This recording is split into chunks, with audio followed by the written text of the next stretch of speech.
Ava mau mengadakan makan bersama bareng teman-temannya guys.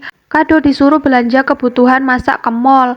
Kado segera belanja sesuai list yang diberikan Ava. Banyak banget yang Kado beli, lalu dia nyari Oreo.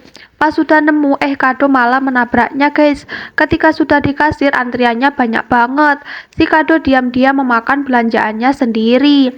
Nah, pas sudah giliran Kado yang di-scan, tinggal bungkusnya aja nih guys.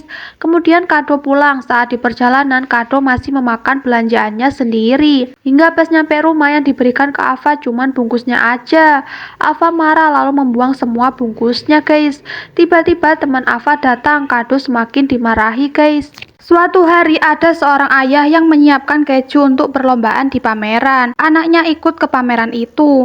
Ketika sudah pulang ke rumah, ayahnya terlihat lesu. Ternyata mereka setiap tahun selalu mendapat juara 2. Tapi mereka nggak pernah menyerah. Setiap harinya selalu membuat keju dan memperbaiki cita rasanya. Sampai beberapa tahun kemudian si anak sudah besar dan bisa membantu ayahnya dengan benar. Kompetisi di pameran pun diadakan lagi, tapi kali ini si ayah nggak pede karena beberapa tahun belum pernah juara 1. Si anak meyakinkan ayahnya kalau kali ini mereka pasti menang. Saat anaknya tidur, bungkusan keju dirobek kucing. Si ayah mencicipi keju itu, ternyata rasanya di luar nalar guys. Keesokan harinya mereka berangkat ke pameran itu. Pas giliran keju mereka yang dicicipi, rasanya seperti Wonder Woman.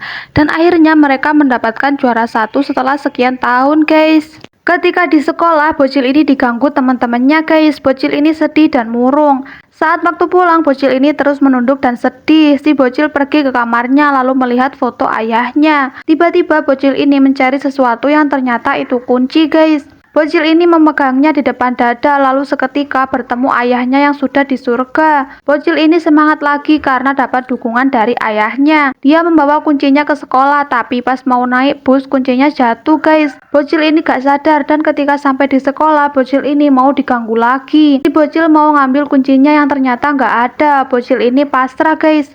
Tiba-tiba muncul ayahnya di depannya. Bocil ini tenang lalu disemangati ayahnya supaya nggak jadi anak yang penakut guys. Turun salju di luar rumah, tapi saat bocil ini mengajak ibu, ayah, dan saudaranya, nggak ada yang mau keluar guys. Bocil ini pengen banget keluar main salju. Tiba-tiba ada sepasang kucing yang mengajaknya keluar. Tanpa pikir panjang, bocil ini segera keluar mengikuti jejak kucing itu. Bocil ini diajak ke suatu tempat yang sangat luas. Di dalamnya banyak sekali koleksi yang indah dan bagus guys.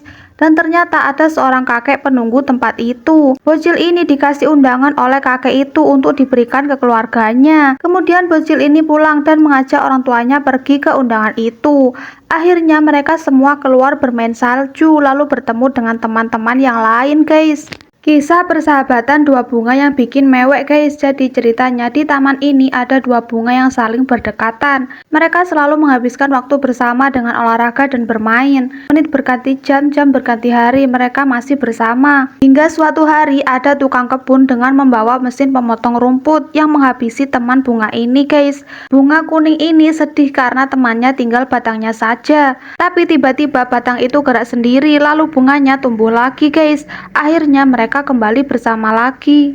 Nenek ini memberi makan burung-burung liar di taman guys. Ada satu burung kecil yang keselak saat lagi makan. Beberapa saat kemudian si nenek mau pergi karena busnya sudah datang. Kalung nenek ini jatuh, sementara burung ini kasihan. Dia mencoba mengejar busnya tapi nggak nyampe. Burung ini masih mengejarnya meski jatuh ke tong sampah. Burung ini nggak nyerah guys, hingga si kalung jatuh ke bawah tanah. Lalu si burung keseret kereta api yang membawanya sampai ke bus nenek tadi. Saat sudah dekat, burung ini malah jatuh tersungkur ke salju. Nenek ini sudah sampai di rumahnya. Dia baru sadar kalau kalungnya hilang. Tapi tiba-tiba dari balik jendela ada burung yang memberikan kalungnya guys. Semenjak itu burung ini dipelihara oleh si nenek.